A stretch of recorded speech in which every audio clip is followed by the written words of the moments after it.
se me queda viendo y nos sentamos y dice, hermano, nada más le quiero advertir que en esta sinagoga las mujeres no se cubren y muchas veces entran con sus hombros descubiertos y a veces con faldas muy cortas o shorts. Y los jovencitos, muchos no entran con kippah y también entran con pantalones de mezclilla y shorts y cosas así que uno no ve en otros lugares. Y le dije, no, pues yo no vengo a fijarme cómo viene la gente, le digo, vine a acompañarte. Y sí, antes que empezara el concierto, empezaba a entrar la gente y era verdad, así venía la gente vestida en ese atuendo. Entonces, muchos no usaban tzitzits de los varones y muchas mujeres no se cubrían, pero es como los lugares de reformistas operan. Para la mente ortodoxa, observante, ellos consideran que muchas veces el sistema reformista es muy similar a lo que ellos llaman raíces hebreas. Entonces, por causa de cómo ellos ven que no se hacen las cosas correctamente. Pero nada más tener uno cuidado, cada quien trabajar su propia santidad de acuerdo al cumplimiento de los mandamientos, y eso ya hace grande beneficio en la persona, en el espíritu de cada persona. Pues aquí esta parashá vamos a meditar iniciando con el Sanedrín. Tuvo que ser exiliado por causa del gobierno del Imperio Romano que vino a imponerse en Israel. Al final del reinado de los Macabeos, la madre Alexandra Salomé tuvo dos hijos, Hyrcanus, Alejandro, y se me olvidó el nombre del otro, pero Alejandro era más débil que el otro hermano y ella tenía miedo por Alejandro, entonces mandó traer un guardaespaldas para que pudiera cuidarle a Alejandro, y cuando vino el guardaespaldas se hizo amigo del otro y terminaron ahogándolo en una piscina, y de esa manera este era el padre del que conocemos, Herodes. Él fue el que vino a ser el guardaespaldas, y después su hijo, que es el rey Herodes, consideró una oportunidad casarse con descendientes de estas familias que eran los aristócratas o los líderes del pueblo de Israel en ese tiempo, y logró casarse, recuerdo con quién, con Alejandra o Salomé, alguien de ellos, y los sabios de Israel tienen un dicho diciendo que en la casa de Herodes era más seguro para la propia vida de alguien. En este caso, estaba más seguro un cerdo en los corrales del rey Herodes porque él comía kosher, que ser su hijo de él o esposa del rey Herodes, porque mató a todas sus esposas y a todos sus hijos.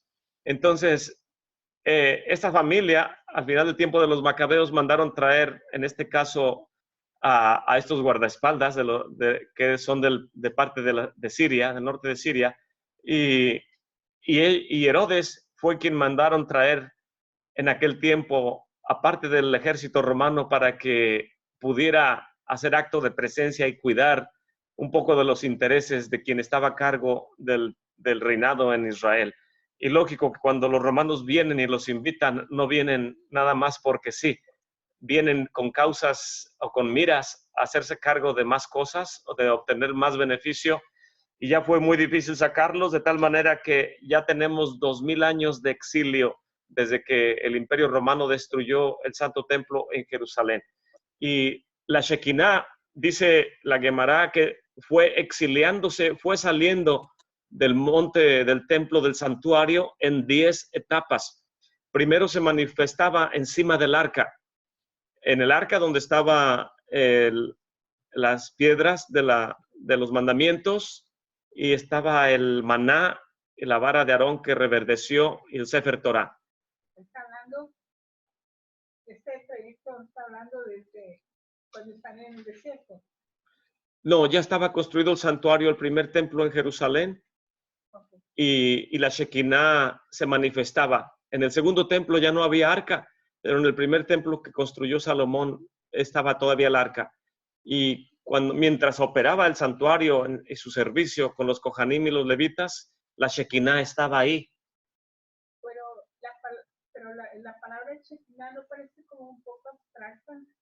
¿A qué se refiere exactamente? Sí, en la mente judía, la Shekinah, dicen los sabios de Israel, no recuerdo si en el Tratado Sanedrín, que cuando el Eterno creó al primer hombre, Adán, en este caso, lo hizo a su imagen y a su semejanza.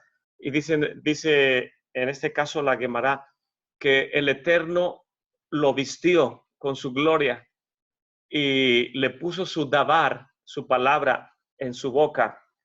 Voy a tratar de ilustrar aquí, creo que me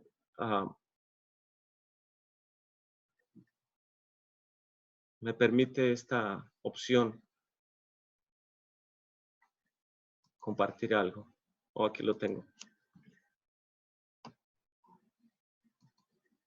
Entonces, cuando el Eterno creó al primer hombre, lo creó con sus, a ver si puedo escribir aquí, sí, atributos. A ver si recuerdo todos. La Kabod, que es su gloria.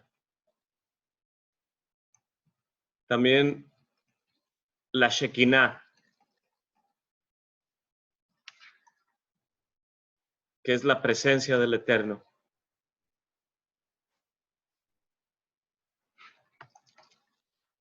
También su Devar, que es la palabra, manaba de la boca de Adán. El Ruach, Hakodesh, que se traduce como el viento de santidad, estaba junto a él. También la Kabod, la Shekinah, la Devar, el Ruach HaKodesh, Manahem.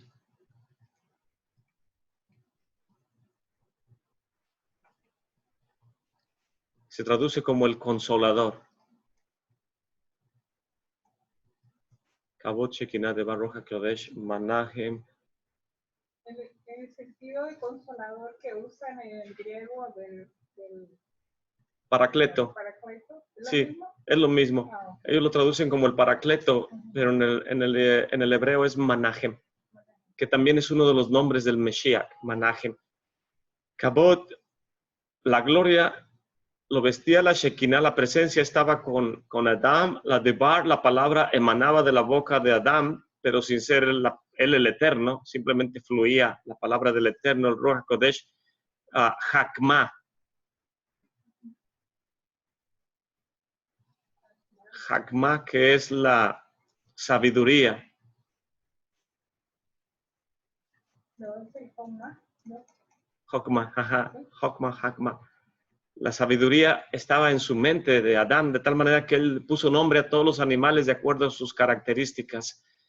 No recuerdo bien cuáles más atributos, pero lo que trato de ilustrar es que a la imagen del Eterno es que él le puso, su gloria lo cubría, la presencia habitaba a su alrededor, la palabra fluía de la boca de Adán, el Ruach HaKodesh, el poder del viento, estaba con él, el Manahem estaba junto a él, el Consolador, Hakmah, sabiduría, estaba en su mente. Y como era el hombre, ahora no somos más que un cascarón, o éramos un cascarón, porque con la venida de Yeshua HaMashiach, él viene a restaurar lo que el primer hombre que hizo por error. Entonces, cuando el hombre falló, el Eterno le quitó su gloria, su Shekinah, su Devar, su Ruach HaKodesh, el Manahem y la Hakmah. Y el hombre quedó como un cascarón, sin nada de los atributos del Eterno. Y por eso dice el libro de los Romanos que por el pecado de un hombre entró la muerte al mundo, y con él la muerte y pasó a todos los hombres por cuanto todos pecaron. Pero por la obediencia de un solo hombre vendrá la restauración a toda la humanidad. Por eso, donde habita el pecado, donde sobreabunda la gracia, porque por un pecado de uno entró y se multiplicó, con la obediencia de uno traerá mucha más salvación, no a los que pecaron en tiempo de Adán, sino a los que ahora siguen haciendo y transgreden, pero tienen la oportunidad de volverse al Eterno por medio de Yeshua HaMashiach. Entonces, por eso sobreabunda la gracia por medio de él. Y ahora que Yeshua viene a restaurar, cuando él es puesto en el madero, por eso él vino a restaurar esto. Y el libro de los Hebreos nos dice claramente acerca de cómo la importancia de lo que es lo que Yeshua vino a hacer. En Hebreos capítulo 6, verso 4 dice, porque es imposible que los que una vez fueron iluminados y probaron el don celestial y fueron hechos partícipes del Ruach HaKodesh, y asimismo probaron la buena palabra del Eterno y los poderes del siglo venidero. O sea que Yeshua viene y restituye todos estos atributos. Pero lo hace, digamos, en un proceso Paulatino. Sí, está tomando tiempo porque no ha concluido. Sí, la carta a los Corintios dice que hasta que esto corruptible se vista de incorrupción, entonces se cumplirá el dicho que dice, sorbida es la muerte en victoria. Entonces, hasta hoy en día tenemos probadas, alguien tiene una palabra, una divar, y en alguien opera o lo reviste la Shekinah, y en alguna otra persona tiene una palabra de Hakmah, o alguien, etcétera, etcétera. El Ruach se mueve en medio de la Kehilá cuando él encuentra un corazón afable y disponible para que se pose el Ruach HaKodesh sobre esa persona. El problema hoy en día es que cuando el Nuevo Testamento habla del Ruach HaKodesh o del Espíritu Santo, lo hace generalizadamente. Por eso cuando Yeshua dice, y viniendo Yeshua enfrente de ellos, sopló y les dijo, reciban el Ruach HaKodesh. Ahí él está diciendo que el poder del Eterno, perdón, más bien que la Shekinah, reciban la Shekinah, que la presencia divina habite en ustedes. Y cuando algunos de los discípulos están imponiendo las manos, dicen, y cayó el poder del Ruach HaKodesh, pues ahí está hablando del Ruach, del poder.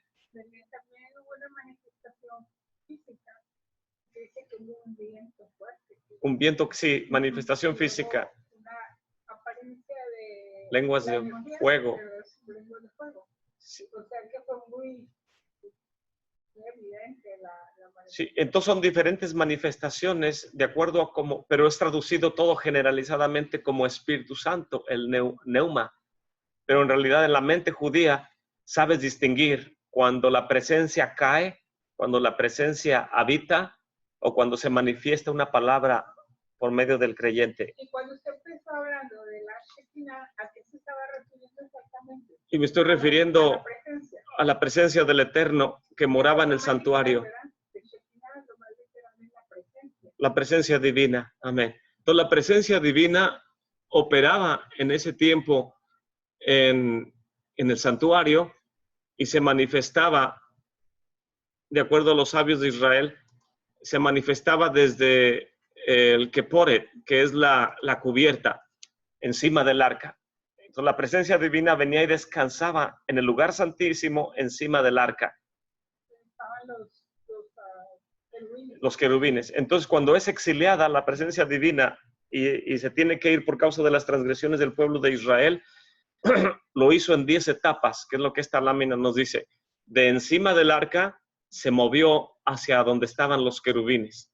Y después de ahí esperó un tiempo a ver si el pueblo de Israel se arrepentía. Y como no se arrepintió, se fue a la entrada del Kodesh HaKodashim, a la entrada del lugar santísimo. Y cuando no se repitió el pueblo de Israel, se movió hacia afuera del Ulam, donde está el área santificada que le llamamos la Azará, que es donde está el altar del sacrificio. Y ahí estuvo paseándose la Shekinah.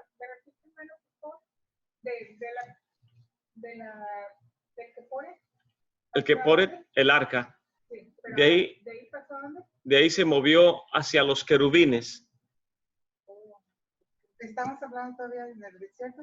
No, del santuario en Jerusalén que construyó Salomón. Oh. Del templo. ¿Eso no pasó en el desierto con el Mishkan? No. Cuando el Mishkan es inaugurado en el desierto, en el 1 de Nisan, estaba todo preparado y no podía el servicio iniciar. Y todos estaban listos en su lugar y no podían iniciar hasta que viene Moshe y empieza a hablar. Creo que el Salmo 90 dice que Noam el placer del Eterno, Noam Elimelech, que el placer del Eterno esté en este lugar. Y cuando Moshe dice eso, desciende la Shekinah, que había estado, no recuerdo en cuál cielo había ascendido, se había alejado hasta el trono de la gloria, y empezó a descender. Con Abraham llegó del séptimo al sexto cielo, con Isaac al quinto, Isaac al tercero, etcétera. Hasta tiempo de Moshe bajó hasta el primer cielo y no podía descender hasta que construyeron el Mishkan. Y el Mishkan tuvo que ser construido por causa de la construcción del becerro de oro.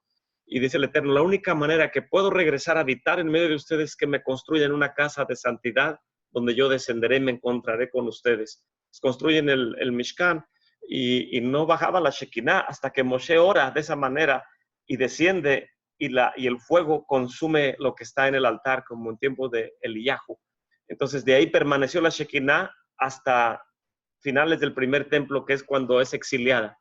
Y esa incluye también una manifestación física del fuego que ardía permanentemente. Sí, de ahí es tomado el fuego que es usado en el santuario, que jamás debe usarse otro fuego más que el que viene de lo alto. Amén. Entonces, de ahí la Shekinah se va del arca, del Keporet, a los querubines, y luego a la entrada, que es el Ulam, y del Ulam no se repitió el pueblo de Israel, la Shekinah salió al patio donde está el altar del sacrificio, y después no se arrepintieron, se movió hacia el techo del santuario, arriba del Kodesh HaKodashim.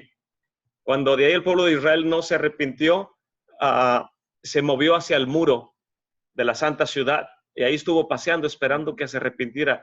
Cuando no se arrepintió, se movió hacia la santa ciudad de Jerusalén, Ir Kadosh Jerusalén, y cuando no, habitó en todo el monte esperando que el pueblo de Israel se arrepintiera. Cuando no se arrepintió, la Shekinah se fue al desierto. Dijo, aquí no soy bienvenida a la presencia divina, y se tuvo que alejar. Y los capturaron ahí y se fueron a Babilonia.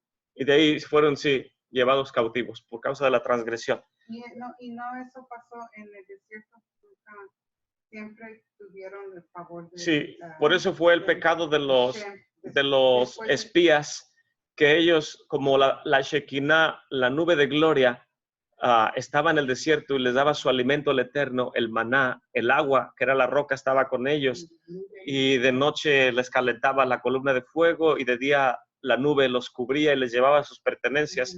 Cuando los envían a ver la tierra, ellos ven que el fruto es bueno y todo, pero dicen, aquí hay que trabajar.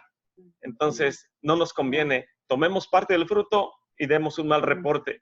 Y nunca nadie debemos dar mal reporte de la tierra de Israel, porque es la tierra santa. Hay medida de Kedushá en ella. Y ese fue el error. Pero la Shekinah siempre estaba con ellos en el desierto. Y era más confortable estar con Moshe en el desierto, con la Shekinah, que entrar a la tierra de Israel y conquistarla y ahora tener que trabajar para ver el fruto. Moshe anhelaba eso. Quiero cumplir con los misbots de traer los bikurim y llevarlos al santuario. Y el Eterno dice, no podrás entrar, nada más los saludarás de lejos. Y eso fue para que nosotros no seamos puestos en otro lugar aparte de ellos, dice el libro de los Hebreos, para que todos juntamente participemos del don celestial cuando venga Yeshua HaMashiach. Entonces, por eso todos los saludaron de lejos, y eso fue lo que sucedió con la Shekinah. El exilio del Sanedrín sucedió también en 10 etapas. No pude traer un mapa que quise poner por falta de tiempo, pero el Sanedrín Gadol estaba en el santuario en lo que se le llama la cámara de la piedra tallada. Luego les voy a presentar un mapa para enseñar dónde estaba la cámara de la piedra tallada. Lishkat Hagasit se le llama en hebreo. Es también el lugar donde estaba el Kior, donde sacaban el agua de un manantial que estaba adentro del monte Moría, y nadie podría oficiar dentro de la Santa Azará, dentro del patio, a menos que se haya lavado sus pies y sus manos con agua de esa fuente de agua viva que estaba ahí en esa área. Pero en esa área también estaba el Sanedrín, y el Sanedrín tuvo que salir exiliado de ahí. Después de ahí se fueron a otra área que se llama Hanut. Algunos sabios dicen que es en los muros exteriores del santuario. Ahí estuvieron el Sanedrín operando durante un tiempo.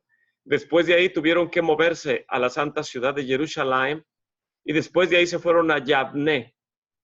que está hacia el noroeste de Eretz Israel. Después de ahí se fueron a Usha, y de Usha a Yavne, y de Yavne regreso a Usha, y después de ahí se fueron a Shefaram. Después estuvieron en Bet Shearim, y por antepenúltima vez estuvieron en Séforis, y de Séforis se fueron a Tiberias, que es el área del mar de Galilea. Y ahí es la última vez cuando fue desmantelado el Sanedrín por el Imperio Romano, y los sabios de Israel esperan que cuando, de hecho, el nuevo Sanedrín empezó a operar nuevamente desde Tiberias, la restauración. En este exilio estamos hablando de un periodo comprendido de qué tiempo. Babilonia. Desde tiempo de Babilonia hasta tiempo del Imperio Romano, que vino a destruir el segundo templo, y tuvieron que estar exiliados. Estamos hablando de la restauración del segundo templo. Ajá. De la restauración. Sí, después del segundo, de la reconstrucción de Esdras y Nehemías, todo esto, hasta cuando fue llevado a Tiberias, justo antes de la destrucción del templo, que fue en el año 70. Después de Yeshua. Ajá. Estuvo en Tiberias y de ahí fue desmantelado por el Imperio Romano.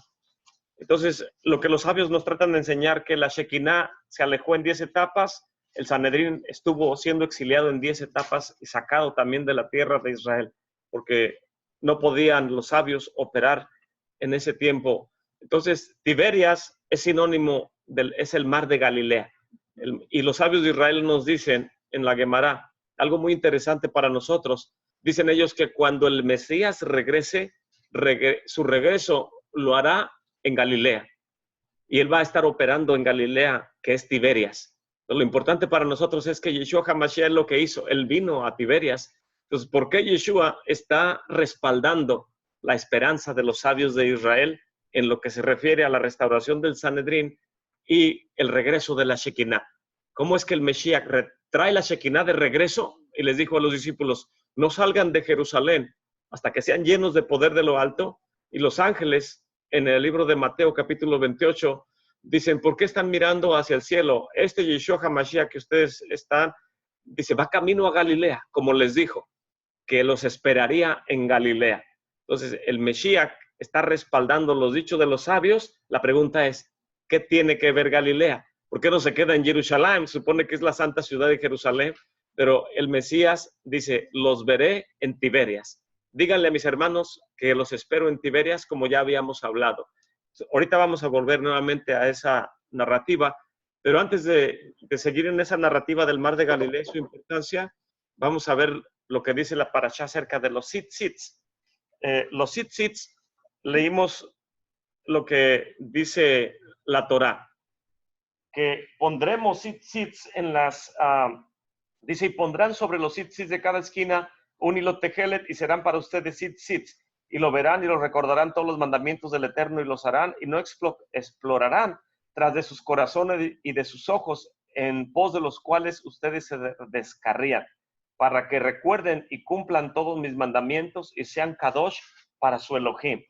Y dice el libro de Malaquías, respaldando esto acerca de la venida del Mesías, Yeshua, cuando él viniera, dice capítulo 4, dice verso 2 de Malaquías, mas a ustedes los que temen mi nombre, les nacerá el sol de justicia, y en sus alas, en sus canafot, les traerá salvación. Y saldrán y saltarán como becerros de la manada. La mujer que tenía el flujo de sangre, dijo, ella sabía este versículo, dijo, si tan solo tocara el borde de su manto, él trae salvación, trae sanidad. De su talit, los tzitzits. Ajá. Entonces, en la mente del pueblo de Israel, el marco mental era que cuando viniera el Mesías, él traería salud y salvación a la comunidad del pueblo de Israel. Y por eso ella dijo, nadie me ha podido sanar, si tan solo tocara el borde de su manto, seré sanada. Y los sabios de Israel nos hablan acerca de esto, que la importancia de los tzitzits, en tiempos del rey Ezequías, dicen los sabios que el rey Ezequías vio por medio de Ruach HaKodesh que su descendencia sería gente perversa y no quería tener hijos, se rehusaba. Dice, no quiero tener hijos. Y el profeta Isaías le dice, ¿por qué no te casas con mi hija? Y de esa manera, como yo soy profeta del Eterno, mi hija te va a ayudar a que tu descendencia no sea perversa como tú viste en visión.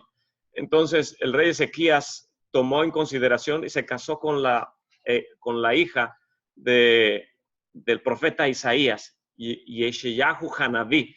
Se casó con ella y de ahí nace el rey Manashe, que es uno de los reyes más perversos que ha tenido el pueblo de Israel, que puso una abominación en el santuario y derramó mucha sangre en el pueblo de Israel. Entonces, en tiempos del reinado de Manashe, el rey nunca quiso Manasés a su abuelo, que es el profeta Isaías. Siempre estaba en contra de él y le dice, 3 cosas tengo en contra de ti y que a mi ver hiciste en contra del Eterno. ¿Y cuáles son estas 3 cosas? Y el rey Manashe le dice, que la Torá dice, Moshe Rabbeinu dijo, nadie puede ver a Elohim, y tú dices, yo vi al Eterno. Voy a leer un poco donde viene el profeta Isaías, creo que es en el capítulo 6, y en el capítulo 6 dice, en el año que murió el rey Usías, yo vi al Eterno sentado sobre un trono alto y sublime, y sus faldas llenaban el templo.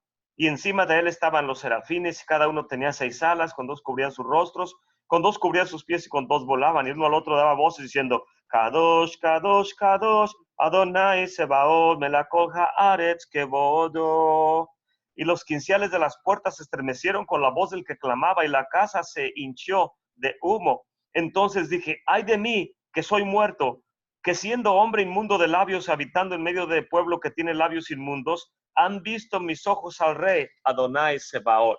Entonces Manashe dice Moshe que nadie puede ver al Eterno y vivir. Y tú dices, he visto al Eterno con mis ojos. Dice, tengo eso contra ti. Estás en contra de Moshe.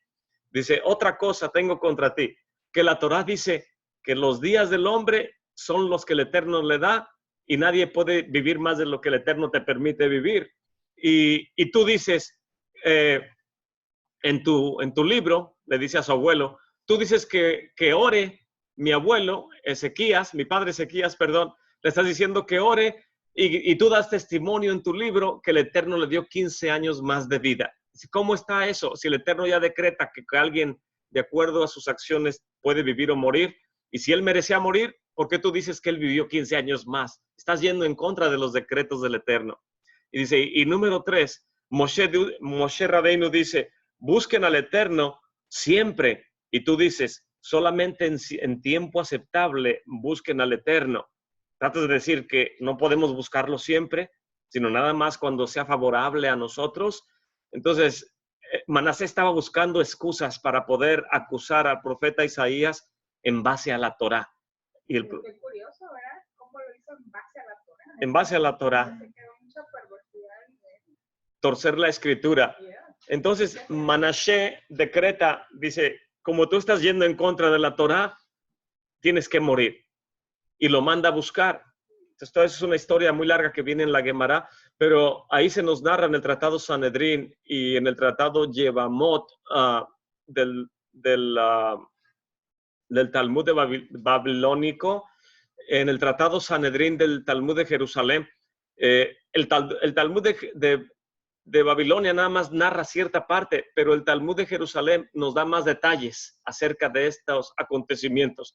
Y nos narran entre uno y otro. Yo nada más tomé unas notas rápidas porque no tenía tiempo de escribirlo todo, pero dicen los sabios de Israel, narrándonos acerca de esta anécdota, que Manashe lo sentencia a morir a su abuelo, al profeta Isaías, y lo manda a buscar.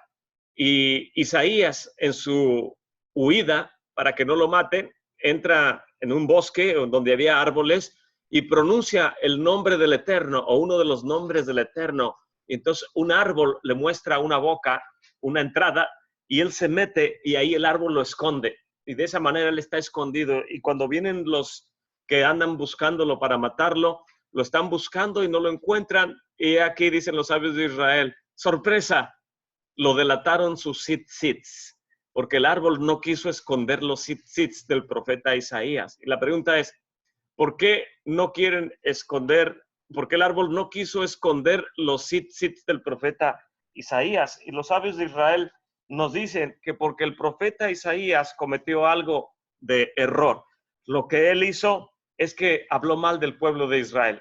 Y nadie podemos hablar mal, si no podemos hablar mal de piedras ni de árboles, que es lo que hicieron los meraglim o los espías, mucho menos podemos hablar mal del pueblo de Israel, de su gente. No podemos contar al pueblo de Israel y tampoco podemos hablar mal del pueblo de Israel.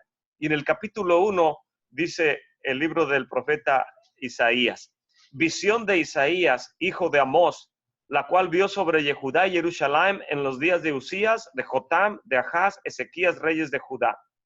Oigan cielos y escucha tu tierra, porque habla Hashem. Crié hijos y los engrandecí, y ellos se rebelaron contra mí. El buey conoce a su dueño y el asno el pesebre de su señor, pero Israel no conoce, mi pueblo no tiene entendimiento. Y algunos sabios interpretan que las siguientes frases las dijo Isaías, molesto contra lo que el Eterno decía, tratando de apoyar al Eterno, pero no debió haber hablado de esa manera. Dice, oh gente pecadora, pueblo cargado de maldad, generación de malignos, hijos depravados, dejaron al Eterno, provocaron a ira al Santo de Israel y se tornaron atrás. ¿Para qué habían de ser castigados aún? ¿Todavía van a ser rebeldes? Toda cabeza está enferma y todo corazón doliente. Desde la planta del pie hasta la cabeza no hay en él cosa ilesa, sino herida, hinchazón y podrida llaga. No están curadas ni vendadas ni suavizadas con aceite. Su tierra está destruida, etcétera, etcétera. Capítulo 1 del libro de Isaías. Y en el capítulo 6 dice, entonces dije el verso 5, ay de mí que soy muerto, que siendo hombre inmundo de labios, reconoce, he hablado mal, me he portado mal, habitando en medio del pueblo que tiene también labios inmundos, soy malo y ellos son malos, dicen, han visto mis ojos al rey, Adonai Sebaot, y voló hacia mí uno de los serafines teniendo en su mano un carbón encendido, y los rabís interpretan que el Eterno le dijo, quémenle la boca al profeta, porque ha hablado mal de mi pueblo Israel. Dice, teniendo en su mano un carbón encendido, tomado del altar con unas tenazas, y tocando con él sobre mi boca, dijo, he aquí que esto tocó tus labios, es quitada tu culpa y limpio tu pecado. En otras palabras, cuando el justo sufre, es para cubrir por sus transgresiones. Entonces aquí él tuvo que padecer lo que hizo mal, habló mal en contra del pueblo de Israel.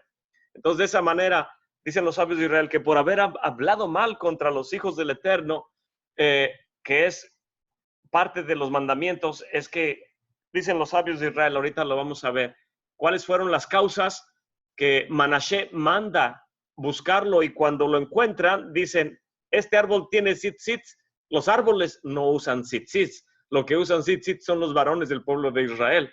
Aunque desgraciadamente muchos varones, en lugar de poner los tzitzits en las esquinas de sus vestimentas, muchos se los cuelgan en las presillas de su pantalón. Y la presilla no es esquina, es simplemente algo donde se cuelga y no es el mandamiento correcto. Es parte de una transgresión, no debe hacerse de esa manera. Pero el árbol en este caso expuso los tzitzits del profeta Isaías y lo encontraron y de esa manera ellos, los que mandó el rey Manashe, lo encontraron y lo aserraron. Es lo que nos dice el libro de los Hebreos en el capítulo 11, en su parte final, dice, ¿y qué más digo? Porque el tiempo me faltaría contando de Gedeón, de Barak, de Sansón, de Jefté, de David, de Samuel, de los Nabaim, de los profetas, que por fe ganaron reinos, obraron justicia, alcanzaron promesas, taparon bocas de leones, apagaron fuegos impetuosos, evitaron filo de cuchillo, convalecieron de enfermedades, fueron hechos fuertes en batallas, trastornaron campos de extraños. Las mujeres recibieron sus muertos por resurrección, unos fueron estirados, no aceptando el rescate, para ganar mejor resurrección. Otros experimentaron vituperios y azotes, y además de esto, prisiones y cárceles. Fueron apedreados y aserrados. Y aquí aserrados se refiere al profeta Isaías. tentados, muertos a cuchillo. Anduvieron de aquí para allá, cubiertos de pieles de ovejas y de cabras, pobres, angustiados y maltratados, de los cuales el mundo no era digno, perdidos por los desiertos, por los montes, por las cuevas, por las cavernas de la tierra. A todos estos, aprobados por testimonio de la inmuná, no recibieron la promesa, proveyendo el Eterno otra cosa mejor también para nosotros, para que ellos no sean perfeccionados sin nosotros. Pues todos seremos perfeccionados en una misma voluntad del Eterno, pero el libro de Hebreos nos testifica de lo que Manasés hizo con su abuelo. Tuvo que aserrar, dijo, corten el árbol porque adentro está escondido él. Y de esta manera le dio muerte al profeta Isaías, su nieto Manasés. ¿Y por qué lo hizo? Porque Isaías habló mal de Am Israel, del pueblo de Israel. Voy a ir a la siguiente lámina.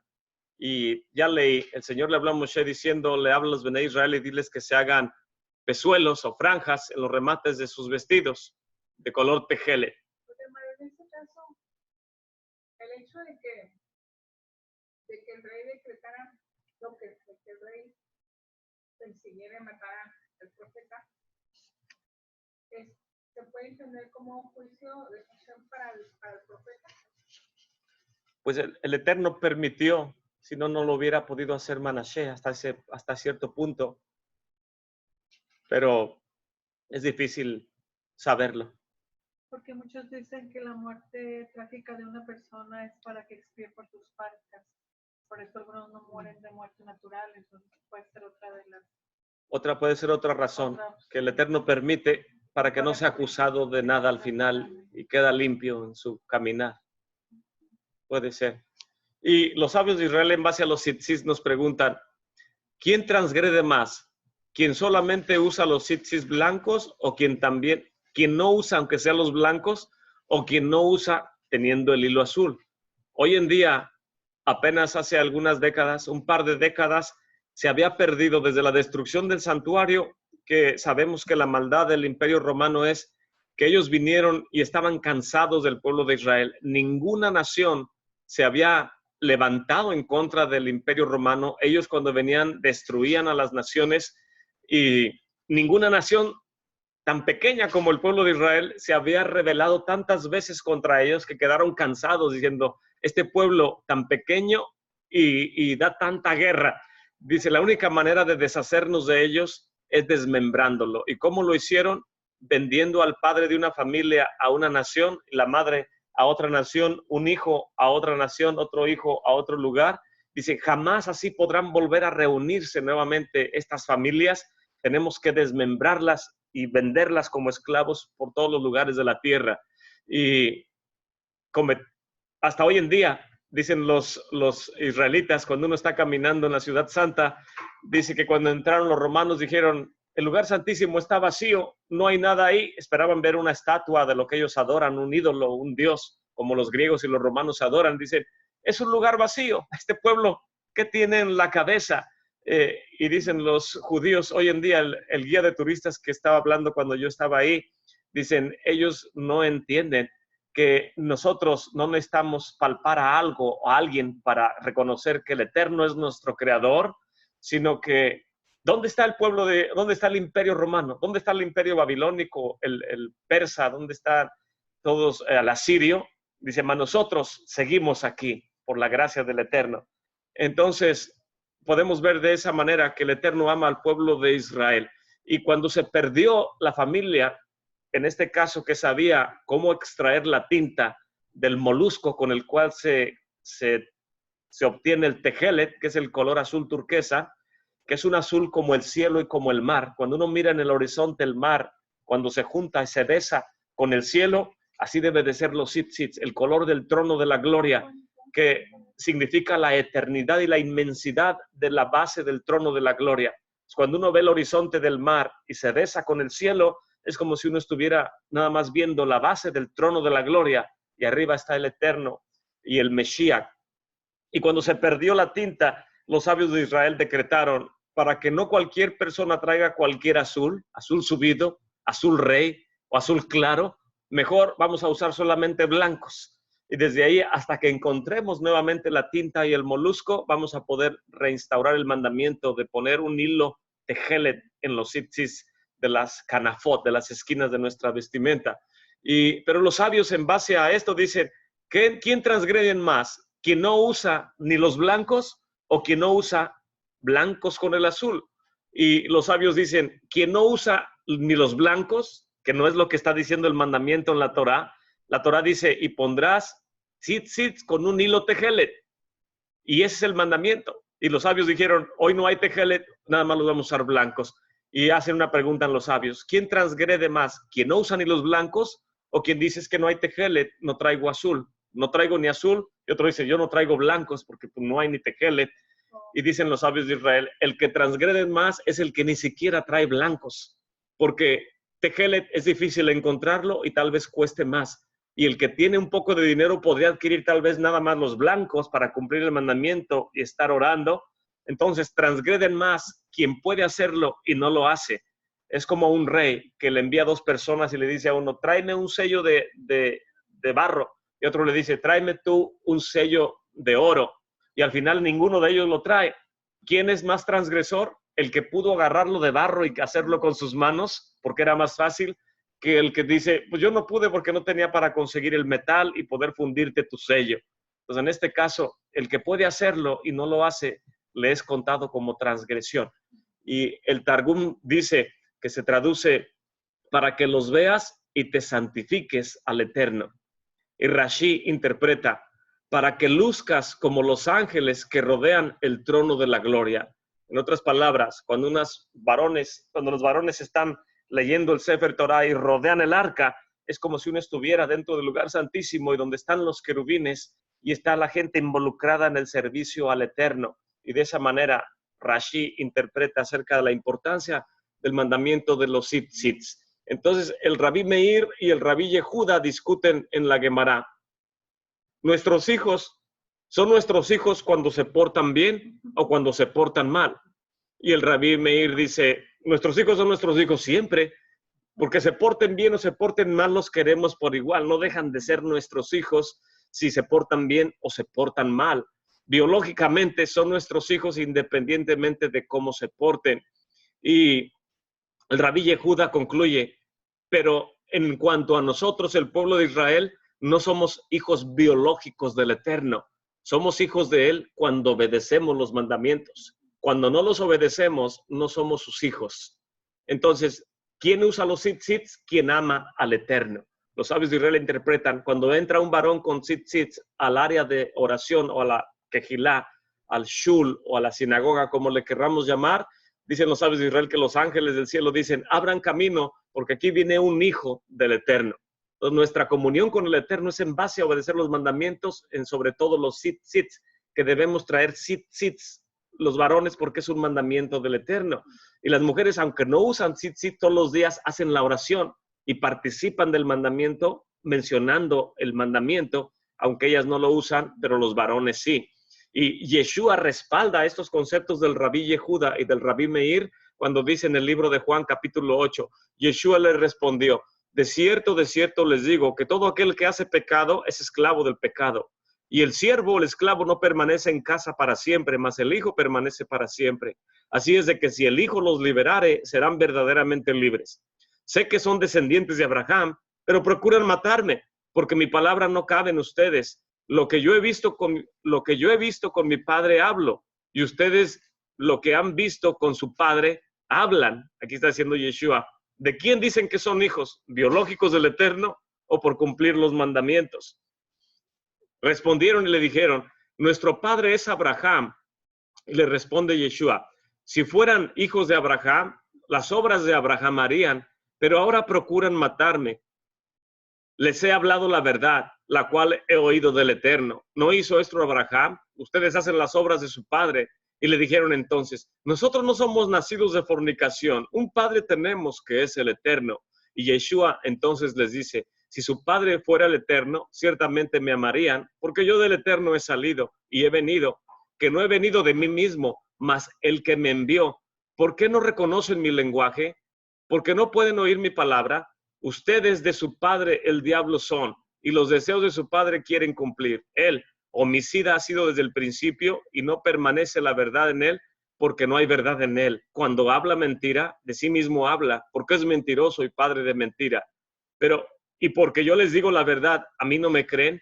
¿Quién de ustedes me redarguye de pecado? Si digo verdad, ¿por qué ustedes no me creen? El que es del Eterno, la palabra del Eterno oye. Por esto no la oyen ustedes, porque no son del Eterno. El Rabí Meir y el Rabí Yehudá entienden estos conceptos. Dice, nuestros hijos son nuestros hijos siempre, pero en el reino de los cielos, ser hijo del Eterno es aquel que cumple los mandamientos. Si te pones los sits en la presilla, no estás cumpliendo el mandamiento. ¿Y eso aplica también a los ángeles o a otras creaciones?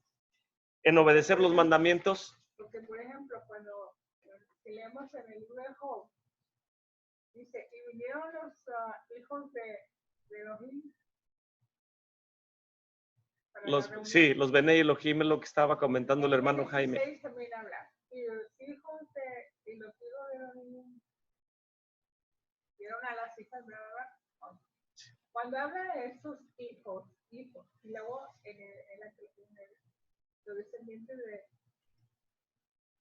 la creación humana, entonces es solo una condición, el ser hijo. Sí, es un título. Es un título de acuerdo a nuestra relación con Él.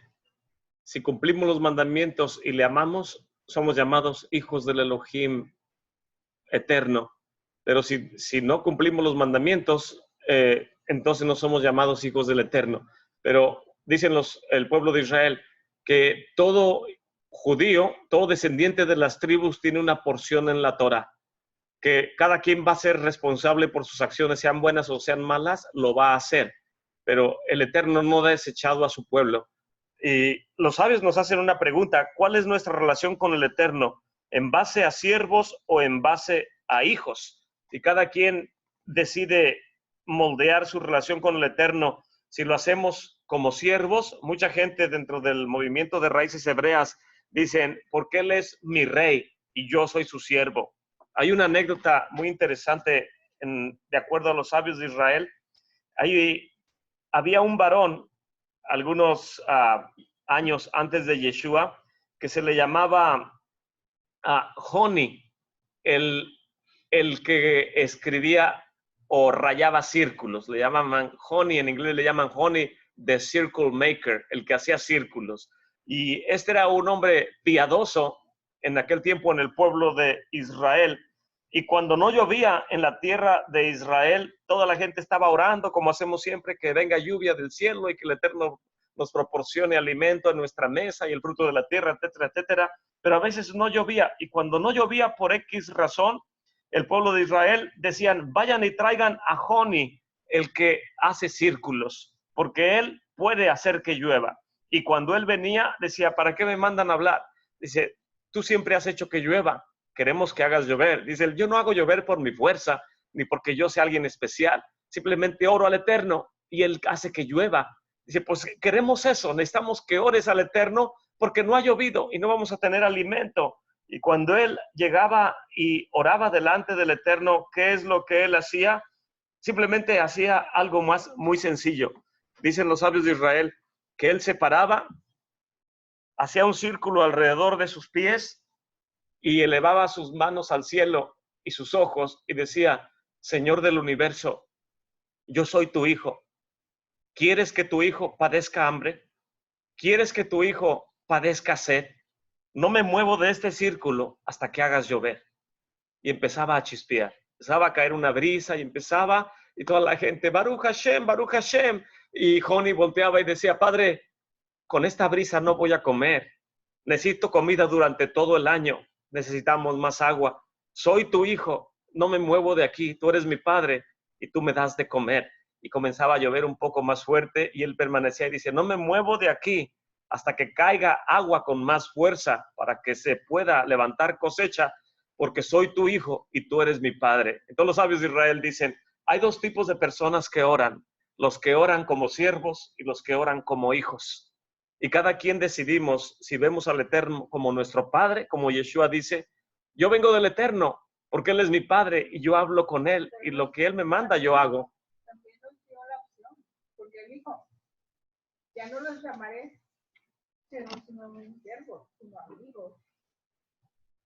Amén. Ya nos da toda la opción de cómo escoger. Y el siervo no es queda en casa, sino el hijo.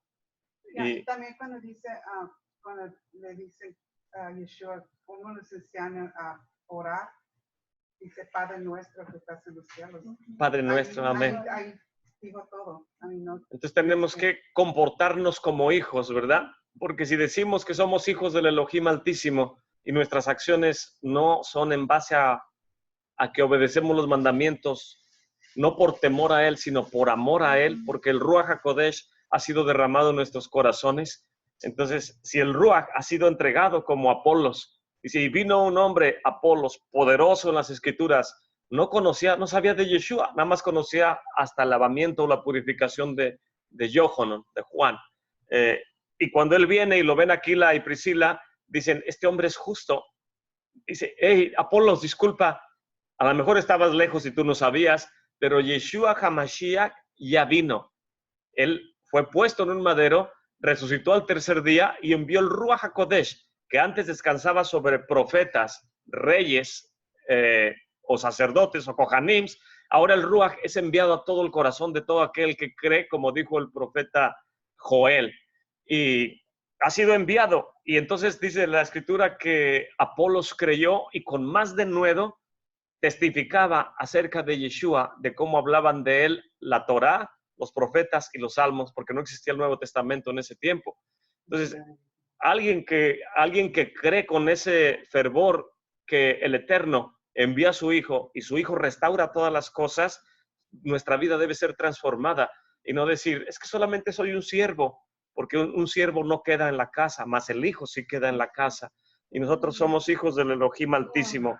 Entonces ya voy a terminar la Gemara. Dice que hay 4 versículos que respaldan que no somos hijos del Eterno en contexto biológico, sino en base a la obediencia. Cuando la Escritura se queja y dice hijos necios, hijos sin fe, hijos corruptos, pero también dice somos hijos del Elohim viviente. Y dicen los sabios de Israel, aunque alguien del pueblo de Israel llegue a inclinarse delante de un ídolo, sigue siendo hijo del Elohim viviente. ¿Por qué? Por los tzitzits. Porque los tzitzits siempre le van a recordar que lo que está haciendo está mal. Entonces los tzitzits son testimonio de que somos hijos del Elohim viviente. Cada tzitzit tienen 5 nudos, ¿verdad? 5 nudos en los tzitzits. Tenemos 5 nudos y 8 hilos. 8 hilos más 5 nudos nos da el número 13, que si lo multiplicamos por las 4 esquinas nos da el número 52. El número 52, que son los tzitzits, o la suma de los 4 canafot de 5 nudos, 8 hilos, 13, multiplicado por 4 nos da 52, que es la gematría de la palabra ben, o hijo. En otras palabras, quien porta los mandamientos, dijo la mujer, con el flujo de sangre, si tan solo tocara el borde del manto de este hijo de Elohim, puedo ser sanada. Amén. Isaías dijo, hijos corruptos, habló en contra de los tzitzits. Es como si estuviera hablando, estos traen 2 tzitzits enfrente y traen otro par atrás, y eso da testimonio que son hijos del Elohim viviente. Y él dijo, pero son hijos corruptos, habló mal del pueblo de Israel. En otras palabras, habló mal de los tzitzits, y por eso cuando pronunció el nombre del Eterno, el árbol lo escondió, pero el árbol dijo, porque hablaste mal del pueblo de Israel, no puedo esconder el testimonio de que son hijos del Eterno, que son los tzitzits. Entonces el árbol no pudo esconder los tzitzits y lo denunciaron los tzitzits al profeta Isaías. Tu boca habló mal, y dicen que por la boca que entró a esconderse, por el hueco del árbol donde entró, ahí quedaron los tzitzits expuestos y lo denunciaron. Si tu boca habló mal, ahora la boca del árbol te denuncia que tú estás escondiéndote ahí. Entonces, dicen los sabios de Israel, la gente de las naciones son igual que el pueblo de Israel. Dicen ellos, no, si son paganos, no son igual que el pueblo de Israel, porque no usan tzitzits, no tienen temor del Eterno. ¿Por qué la relación de las naciones con el Eterno es como una relación de siervos, pero no es relación como hijos? El pueblo de Israel tiene una relación con el Padre como hijos, como dice la hermana. La misma oración es una amidad resumido, el Padre Nuestro. La amidad consta con unas oraciones iniciales que hablan de exaltación. Que la amidad dice Elohim de Abraham, Elohim de Isaac, Elohim de Jacob, Elohim grande, poderoso, reverenciado, Elohim sublime. Lo estás exaltando cuando hablas así. Y el Padre Nuestro dice, Padre Nuestro que estás en el cielo, santificado sea tu nombre. Y después habla de uno. Peticiones de la comunidad o del individuo. Venga tu reino, hágase tu voluntad, danos hoy nuestro pan de cada día, perdona nuestras ofensas. Y por último, el requerimiento de la amidad es versículos de exaltación. Porque tuyo es el reino, el poder y la gloria por los siglos de los siglos. Pero el mismo amidad de Yeshua que le enseña a los discípulos inicia diciendo, Padre nuestro que estás en el cielo. Es cuando alguien que trae tzitzits y tiene temor del Eterno y dice, Padre nuestro, todo el pueblo de Israel, estamos diciendo, voy a cumplir tus mandamientos, no porque me los imponga la Torá, sino porque te amo. Por eso lo voy a hacer, porque soy tu hijo, no en contexto que he sido engendrado biológicamente, sino porque obedezco y amo tus mandamientos. Amén. Esa es la diferencia entre las naciones y el pueblo de Israel. El Rabí Meir dice que el Eterno dijo, ellos son mis hijos. Y en el Yalkut Shimoni, que es uno de los comentarios antiguos, dicen los sabios de Israel que es de nuestro deber traer los tzitzits mínimo, aunque sean blancos. No recuerdo si fue el Gaón de Vilna quien en su lecho de muerte dijo, tan poco dinero y tanta bendición. Y dicen, ¿de qué estás hablando, Rabí? Le decían sus discípulos. Dice, de los tzitzits. Cuestan, comparada con el beneficio que te dan toda tu vida, el valor es insignificante y aún así hay varones que le piensan para traerlos. Dicen, tan poco dinero y tanta bendición. Y los sabios de Israel nos dicen, pero el Yalkut Shimoni dice, porque si traerlos con tejelet es más costoso y más difícil, al menos deberías traerlos aunque sean blancos. Y yo enfatizaría, no en las presillas, sino en las 4 esquinas de tus vestimentas. Y ahora volvemos, ya voy a terminar, al mar de Tiberias. Los sabios dicen que el Mesías se revelará en Tiberias. ¿Por qué en Tiberias? Dice el Yalkut Shimoni. Dice, porque Tiberias es nuestra conexión con el Mesías. El Rabí Meir, él era el rabí que operaba en toda la región de Tiberias. Y él dijo, acérquense al Eterno mientras que pueden acercarse a él. Y ¿cuál es la diferencia entre uno de las naciones y alguien del pueblo de Israel? El Rabí Meir dice, en que el pueblo de Israel ama al Eterno y obedece sus mandamientos. Y el Mesías, cuando venga y se presente al pueblo de Israel, él va a venir a Tiberias, que es Galilea, y va a testificar que hay hijos del Elohim viviente en mi distrito. Dijo el Rabí Meir, donde yo soy rabí, aquí mis hijos traen tzitzits, porque el Mesías cuando venga va a encontrar las cosas ordenadas en Galilea.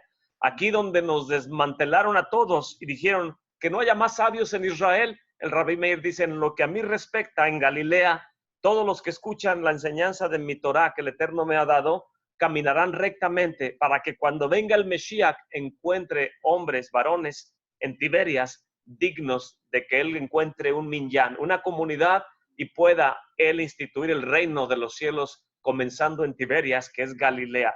Eso es lo que dice el Rabí Meir. ¿Y qué es lo que hace Yeshua cuando viene? Voy a leer nada más algunos versículos. Por ejemplo, en el libro de Mateo, en sus primeros capítulos, nos da la genealogía y lo dice capítulo 3 que vino Juan a...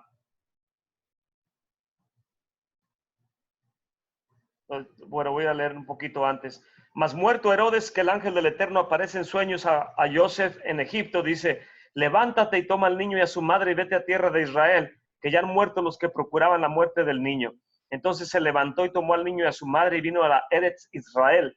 Y oyendo que Arquelao reinaba en Judea en lugar de Herodes su padre, tuvo temor de ir allá, mas amonestado por revelación en sueños, se fue a las partes de Galilea.